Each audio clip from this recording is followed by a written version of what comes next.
from our studios along Keraba Avenue, and thanks for joining us. Our top stories. The High Court of the Gambia has delivered a judgment that the Independent Electoral Commission broke the law by conferring on the mayor of Banjul the power to issue attestation. A broadcasting stakeholder forum was organized on Monday by the Public Utility Regulatory Authority to share ideas on how the broadcast media can maintain professionalism in the electoral cycle period. The World Bank's country director on Tuesday paid a courtesy call on President Adama Barrow following the opening of the World Bank Banjul country office in Fajara. The Regional Disaster Management Coordination Office in LRR, in collaboration with the Gambia Red Cross Society, toured the region to assess the level of destruction caused by Wednesday's windstorm. Those were our main headlines. Now the news in detail.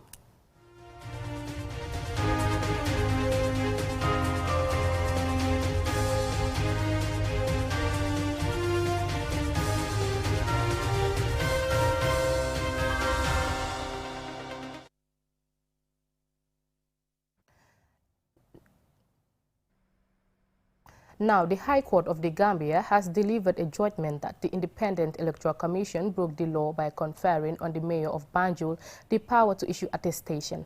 The IEC's decision was challenged by civil society organizations and a Banjul ward councillor. QTV's Momodou Lamin Choi was at the Banjul High Court, and he takes us through the court's judgment. It is another historic victory for the civil society organization and for our democracy. The High Court of the Gambia, presided over by Justice Basiru VP Mahoney, has delivered a landmark judgment settling a controversial dispute over the legality of the mayor's IEC proclaimed power to administer attestations for voter registration of Banjulians. The High Court has ruled that the mayor acted in violation of the Election Act in issuing attestations, and that the IEC also broke the same law by conferring on the Banjul mayor power to administer attestations. The two declarations were among the 5 requested for the court to make by the plaintiffs. The High Court has also awarded $20,000 cost to the plaintiffs. Justice Basiru VP Mahoney is of the view that there is no ambiguity on the laws that set the requirements for voter registration, and that if the lawmakers had intended to cater for certification of the place of birth in Banjul other than birth certificate, they would have expressly provided it in the Electoral Act. An important point to note in this case is that attestations are issued as confirmation of a person's place of birth, which is not applicable for the case of Banjul, which has neither alcalo nor a district chief. Also, the court has cleared the air in its judgment over one of the respondents' arguments, which relied on a provision of the Elections Act, which states issues not addressed in the Election Act can be resolved by the IEC, and that a decision from the Commission on that legal power cannot be questioned in any court of law. The judge clarifies that this is not an issue, since persons born in Banjul are required by law to register their birth in the capital city, and that the same law makes it an offense not to do so. The plaintiffs in their application have requested the court set aside and/or cancel all the voters' cards issued through the mayor's attestations. However, the court has stressed that this is prohibited by law and can only be challenged and decided by the revising courts. In concluding, Justice Basiru Mahoney emphasizes that public bodies and authorities have no complete freedom to act as they wish, pointing out that their actions and decisions are bound by law. The civil society organizations, the Boxbar Ward Councillor and their lawyers celebrate this judgment as another milestone for democracy, separation of powers and the independence of the judiciary in their role as society's watchdog. In terms of within the realms of our context and looking at our history, I think this is wonderful. This is wonderful for democracy. This is wonderful for the rule of law, the independence of the judiciary. In determining issues of huge public interest. No man is above the law, like the saying goes, right? And in this case also, the government also is not above the law. The government is elected by the people, and the people have a law that they wanted to govern them. In 1997, they voted for a referendum, and they wanted this law to govern them. So that law must be abided by anyone that is elected to represent the voice and interest of the people. So whereby the government goes beyond that law, we the citizens should go back and then make them follow, actually correct their actions. So we are taking more of a corrective actions depending on the legal or the rule book of this country. Our interest is to protect the public space, to ensure that the electoral register is clean, because a clean electoral register is also contributing to a credible election. And for us, this was our interest. And in doing our job, we are not here to please anyone, and we will not please anybody in doing our job. We have heard a lot of noise here and there, but we do not really, we are not pushed. I am a representative of the people. This is part of my duties as a ward councillor, and I feel like I've done it, and I'm glad I did, and that's about it. Yeah. This message from the court and those that litigated the controversial matter is that there is no room or justification for violating the law in the present-day Gambia. The judgment also sends warnings and lessons for all to take heed of the laws governing everyone without exception in the Republic of the Gambia. Mohamed Lamin Chai, QTV News. A broadcasting stakeholder forum was organized on Monday by the Public Utility Regulatory Authority to discuss and share ideas on how the broadcast media can maintain professionalism in an election cycle period in the Gambia. Babukasi has the rest of that story. As the country gears up for a crucial election cycle, the media is expected to play a crucial role in this process, as a significant portion of the population rely on the broadcast media for information, which is what prompted the regulatory authority to organize the event. Welcoming the participants, the Director General of PURA, Yusufa M. Job, said the forum is to promote closer collaboration and information sharing between his institution and stakeholders. The Gambia Public Utility Regulatory Authority, PURA, and its Act of 2001 mandates the authority to exercise a regulatory role in an open, transparent, and objective way. Furtherance to this fundamental mandate, this forum confirms our unshakable commitment towards engaging our stakeholders in an open space to discuss certain regulatory guidelines, rules, which are common to the industry. The aim of this is to have a common interface and an agreed dialogue so that we are all on the same page. Representing the Minister of Justice, the Solicitor General Hussein Tomasi says the media plays an important role in every society. Thus, care should be taken in information sharing and the types of information we intend to share. It is therefore imperative that journalists and editors must exhibit professionalism at all times. Ethical and professional standards are essential for executing your task, especially as we prepare for the elections in December this year. Reports on events preceding the elections should comply with very high ethical and professional standards. There is naturally conflict among those who want a change and those who oppose a change. Conflict is certainly bound to happen. Our responsibility, especially the media, is to manage the conflict positively. The Minister of Information, Communication Infrastructure, Ibrahim Asilla, said the forum was held at a time when the country is preparing for a hectic election cycle. The role of the media in ensuring that these elections are conducted in a peaceful environment could not be overemphasized. You have a crucial role in your work in ensuring that people get information on the activities of the election. But this information should be impartial, you should be neutral, you should be professional, and it should be non-biased. You are only there to give the information, and the people are the ones who are to make informed choices from the information that is given out. Therefore, if you cloud your information with biasness, especially with unfounded stories that we see coming from outlets that are not controlled by the law of this land, especially those in the cyberspace, it becomes more difficult to understand what the media's role is in terms of the dissemination of impartial information. Other speakers at the event include Solo Sima, the Director of Consumer Affairs at PURA, and Babukar Cham, Chairman of the newly established Media Council, who both talked about the importance of ethical reporting by the broadcast media to send the right information to the public. Babukar Si, QTV News. The Vice President, Dr. Aissatou Toure, on Monday presided over the opening of the World Bank Banjul country office in Fajara. The new facility will promote cooperation and strengthen partnership between the Gambia and the World Bank. Habibatu Sise has more.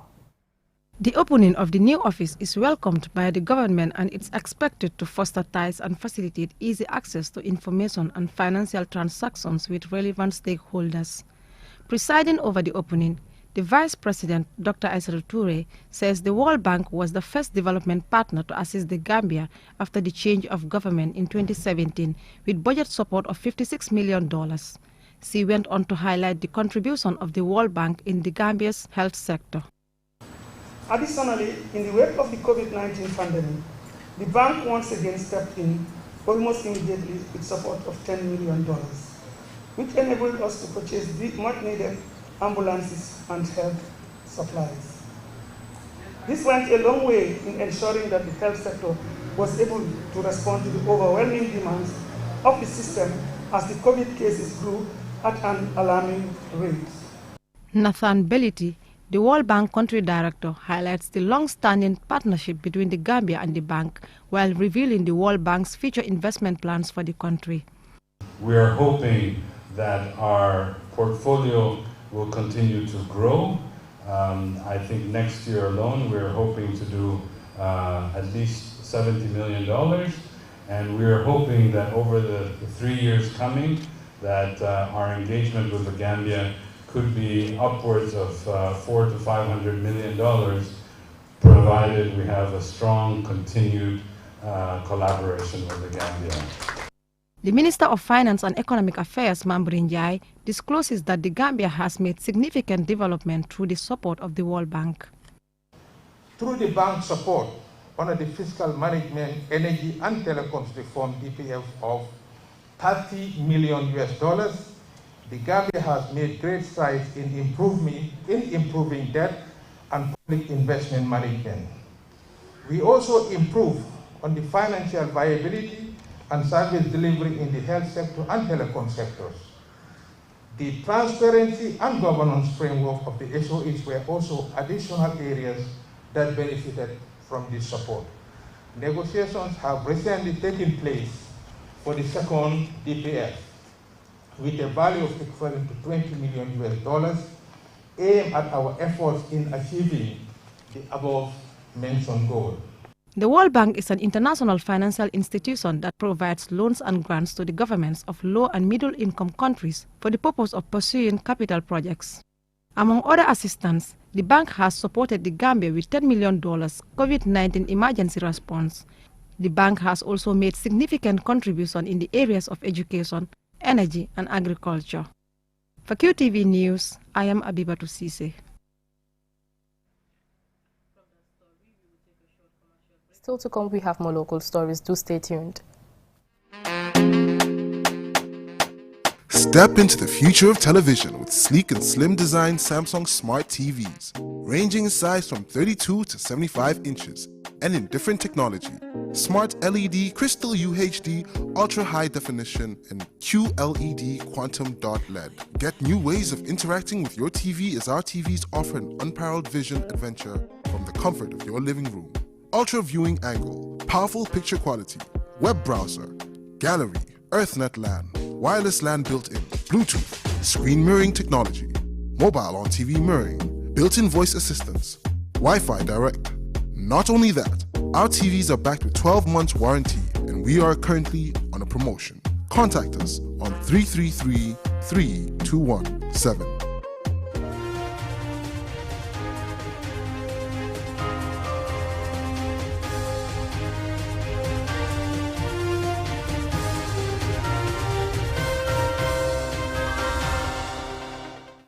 Welcome back. Following the opening of the World Bank Banjul country office, the country director on Tuesday paid a courtesy call on President Adama Barrow at the State House, during which Nathan Belete hailed the Gambia government's effective implementation of joint programs. Aliou Cisse reports. Speaking to the press shortly after meeting the Gambian leader, Mr. Nathan Belete said the visit to the president was to congratulate and recognize the government of the Gambia for the effective implementation of joint World Bank and Gambia government programs, and that the government has shown great economic management over the pandemic period. We were also able to inform the President of our future plans for collaboration in the Gambia, including our new country partnership framework, which we hope to submit to our board for approval in September. And in this partnership framework, we're hoping to expand and increase substantially the financial collaboration partnership we have with the Gambia. Mr. Belletti expressed delight at the warm welcome accorded them by the President, who he said highlighted agriculture and food security as some of the significant areas of his government as he recognized the critical role of the private sector. We discussed also the substantial engagement we've had in the health sector in terms of medical supplies, vaccine supplies, and this is again of great concern and interest to the President.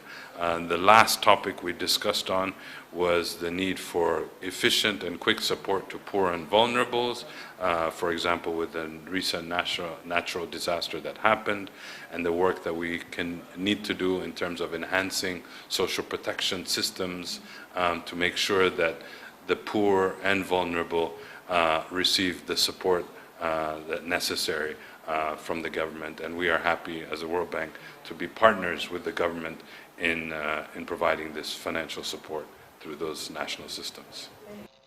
Mr. Belletti is also the World Bank's country director for Senegal, Cabo Verde, Mauritania, and Guinea-Bissau. The bank continues to provide support to poor countries through its programs to boost economic growth, reduce poverty, and improve poor people's lives. Last year, the bank signed a $35 million grant with the Gambian government to improve effectiveness in fiscal management for better public service delivery. Reporting for QTV News, I am Aliou Cisse.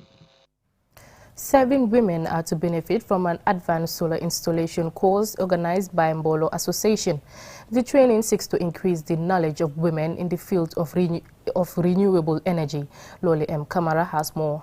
Association works with women and girls from low-income families to build and offer diverse training opportunities tailored to their specific needs. In that regards, 7 women will be trained on an advanced solar installation. The training includes troubleshooting and preventive maintenance, sizing and a designed household PV stand-alone system.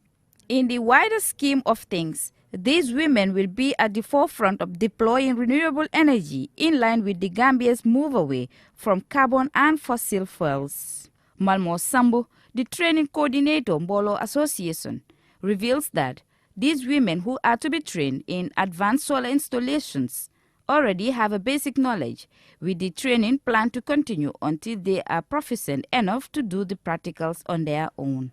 What they need to do is to be able to, install big solar systems, and because we actually power the biggest, solar system in the country with MRC, so we need to be able to advance to the next level, and which basically looks at, how you computerize and how you use technology into the installations and so on. So we are trying to see how to connect digital, the digital aspect of it into the installations and as well the interpretations at a bigger level. If we are to address climate change problems, renewable energy, Malmo Sambo believes the Gambia needs to move away from its dependence on fossil fuels. In this regard, his association is doing everything possible to encourage the use of renewable energy. Mamadou Sarr, advisor to the Minister of Petroleum and Energy, explains that the Gambian government has a roadmap which serves as a guide for the future, and the energy from solar and renewable energy should be increased from 2% to 40%. There is a big solar plant in Jambur, which is 20 megawatts. That's huge. So that will increase the percentage significantly. Just imagine 20 megawatts is like it can provide energy for the whole of KMC and Banyan Bikama. So, and that's one plant. And there are plans to have plants also in Soma area, 150 megawatts. And that would not even would meet our needs. Janke Jase, a participant, said she benefited from the first phase and considers herself lucky to again be part of the advanced trainees. If we complete this training successfully, we'll be able to do the engineering works ourselves. That will reduce the amount of money that we are going to spend to pay for engineers to come, and also, we are going to be self-sustainable. According to her, being a woman and venturing into such a field is challenging, but being determined keeps her going. I believe that we can change it, because if we have one woman, even if it's a single woman standing for it, with time we'll have other women to join us. Mbolo Association aims to empower women to build skills and capacity to become renewable energy managers. The association currently has over 30 projects running. At the end of the ceremony, a tour to the facilities was conducted. For QTV News, Lolly M. Kamara. The Regional Disaster Management Coordination Office, in collaboration with the Gambia Red Cross Society in the Lower River region, toured the region to assess the level of destruction caused by Wednesday's windstorm. Our regional reporter, Bakari Balde, reports. Could be seen having been made homeless due to the damage caused by the heavy windstorm. In Kian, Tankular, Julafa and Buron, many people lost their belongings, and others having been displaced were being hosted by neighbors. The Regional Disaster Coordinator for LRL, Mamadou BK Sise, outlines the level of destruction and what they are doing to mitigate the impact. He further compliments the Gambia Red Cross and partners for the timely intervention. As you have seen it, the windstorm that hits the country, the Lower River region, is not spared. We've visited many places today, and we've seen for ourselves the magnitude of the damage.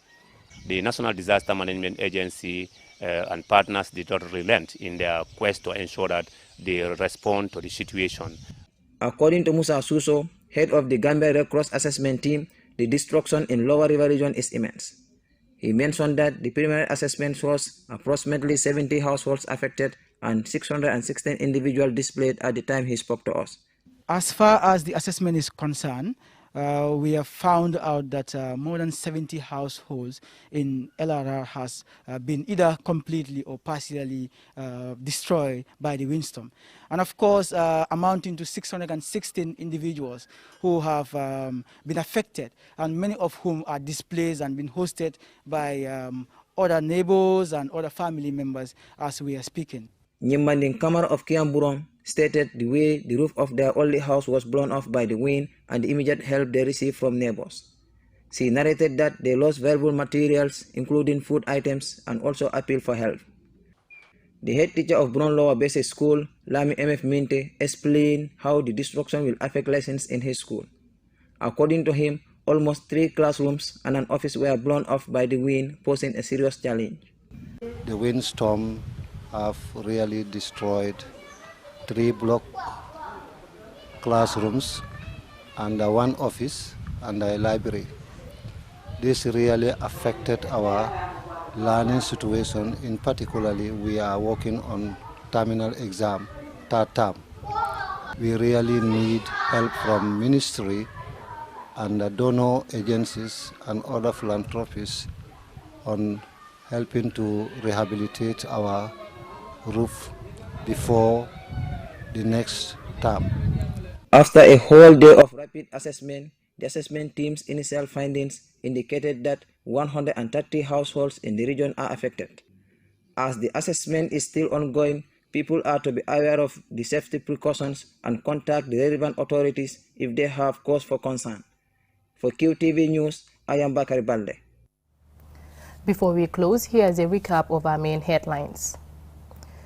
The High Court of the Gambia has delivered a judgment that the Independent Electoral Commission broke the law by conferring on the Mayor of Banjul the power to issue attestations. A broadcasting stakeholder forum was organized on Monday by Pura to share ideas on how the broadcast media can maintain professionalism in the election cycle process. The World Bank's country director on Tuesday paid a courtesy call on President Adama Barrow following the opening of the World Bank Banjul country office in Fajara. The Regional Disaster Management Coordination Office in LRR, in collaboration with the Gambia Red Cross Society, toured the region to assess the level of destruction caused by Wednesday's windstorm. That's all we have for you in today's Midday News. Thank you for watching and have a wonderful day.